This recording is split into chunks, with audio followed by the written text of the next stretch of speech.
ар бир мусулманга, эркегине дагы, аялына дагы Рамазан айдын түнүндө да күнүндө бир сөзсүз дуа кабыл болгон дуа болот экен. Өзгөчө алымдарыбыз айтат, кайсы дуаларга көңүл бура турган учур? Ооз ачар учурунда дейт.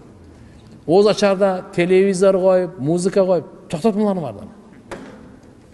Ооз ачар учурда базарларда, тияк бияктарда жүрүп, хотя бы бир 15 мүнөт калганда болду.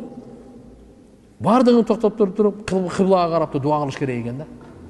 Мына Рамазан айдагы дуа, ооз ачар учурунда тияк бияка алектенбей, алаксыбай, алакы болбой дуага, Алла кыбланы карап туруп, Аллага жүздөнүп, чын жүрөктөн сураш керек. Я Алла деп, дүйнөнүн жакшылыгын сураңыз, кабырдын жакшылыгын, ахиреттин жакшылыгын сураңыз.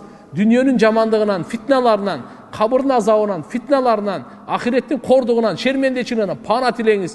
Өзүңүз үчүн, ата-энеңиз үчүн, бала чакаңыз үчүн, элиңиз үчүн, үммөт үчүн, өткөндөр үчүн, тирүүлөр үчүн, келе тургандар үчүн бардыгына дуа кылыңыз да. Мына касиети дуа. Дуа менен Алла Тааланын байланышы.